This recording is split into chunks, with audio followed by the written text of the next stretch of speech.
በዚህ ዘመን ዲጂታል ቴክኖሎጂ ያልደረሰበት የዓለም ክፍል ተጽዕኖ ያልፈጠረበት የሥራ መስክ እንደሌለ የዘርፉ ባለሙያዎች ይመሰክራሉ።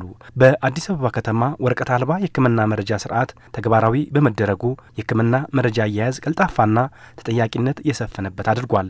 ይህ የኤሌክትሮኒክስ የሕክምና የመረጃ ስርዓት በአራዳ ክፍለ ከተማ ጃንሜዳና አፍንጮ በር ጤና ጣቢያ ተግባራዊ ከተደረገባቸው የጤና ተቋማት ውስጥ ሲሆኑ ታካሚዎቹ ሲስተሙ እንግልትን እንዳስቀረላቸው ለኤኤምኤን ገልጸዋል።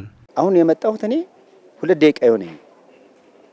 በፊት ካርድ ነበር፣ በካርድ እንደዚሁ በዶሴ በካርድ ነበር። አሁን ያ ተለውጦ በሲስተም ሆኗል። ስንመጣ በፈለግነው ሰዓት ታክመን በፈለግነው ሰዓት የምንሄድበት ሰዓታችንን ሳንበላ ሳንሸራረፍ ተገልግለን ወደ ስራችን የምንሄድበት ወረቀት ይዘህ ከወረቀት እንደገና አንዱ ወረቀት ከአንዱ ክፍል አንዱ ክፍል ከማለት አንድ ሲስተም ስታገኝ በዚያ ሲስተም ማለት ከየትኛውም ዲፓርትመንት ሂድ ስትባል መሄድ ትችላለህ።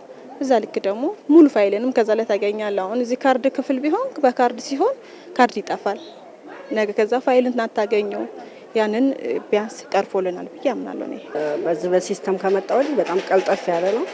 አብዛኛውን እዚህ ጋር የሚጠቀመው በጤና መድን አገልግሎት የሚሰጠው ነው። መድኃኒቱም እዚህ ሆኖ ያለው ድሮ ካርድ አውጥተን እንደገና መድኃኒት ቤት ወረፋ ይዘን ነው። ዛሬ ወረፋም የለ ካርድም ይዘን ወደ ወዴን አንሄድም። ከዛ ከታየን ወደዚሁ ቀጥታ አንዱ ክፍል ሄድን የተላክንበት ወዳውኑ ይፈጸምልናል።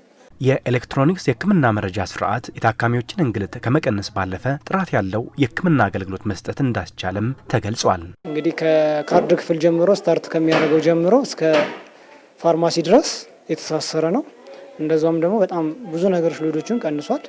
የመጀመሪያው ነገር ያው ትልቁ ነገር ይሄ ነገር ሲሰራ ለዳታ ነው የመጀመሪያው ትልቁ ነገር። ስለዚህ ቢያንስ ዳታዎችን ከአንድ ቦታ ሆነ ሴንትራል ላይ ሆኖ ማግኘት ይቻላል። በዛ ላይ ለህትመት የምናወጣቸው ብዙ ነበሩ፣ ለሬጅስትሬሽን እንደዚሁም ለፕሪስክሪፕሽን መጻፊያ ለነዚህ ነበሩ። እነሱን አሁን በሆነ ያክል ማክሲመም ያደርጋል፣ ይቀንሳል ማለት ነው። የፔሸንቱን ሂስትሪ ቀድሞ የሰራው ሰው ለኔ ሲሰጠኝ ወይም ደግሞ እሱ በሌለበት ሰዓት ላይ እኔ ጋር ሲመጣ አሁን ዛሬ እንደምታዩት እኔ ያልሰራቸውን ታካሚዎች ነው እያከምኩ የነበረው። ትላንት ታክመው ውጤታቸው ለዛሬ የመጣላቸውን ይዘው የመጡትን ሰዎች ነው እያከምኩ ያለው። ወረቀት ላይ ቢሆን ደውዬ ነው የምጠይቀው። እጅ ጽሁፍክ እዚህ ጋር አልተነበበልኝም፣ እቺን ነገር እንዴት እናድርግ ብለን ሁላ እንጠይቃለን። አሁን ግን ይሄ ለኛ በጣም የጠቀመን ሪፖርት ኳሊቲውን ጨምሯል።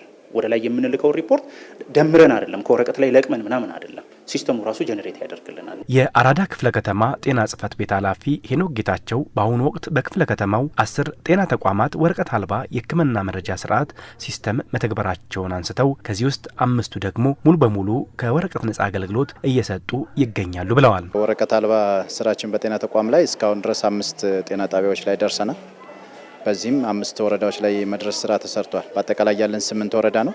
2 ወረዳዎች ላይ 2 ጤና ጣቢያ ስላለ አሁን 5 ጤና ተቋማት ይቀሩናል ማለት ነው። ይሄኛውን እስከ 2018 ጥር ወር ድረስ ጨርሰን የምንወጣ ነው የሚሆነው። ከዛ በኋላ ሙሉ በሙሉ ሁሉም ተቋሞቻችን የወረቀት አልባ ስራን የሚጀምሩና አገልግሎቱን የሚሰጡ ይሆናሉ ማለት ነው።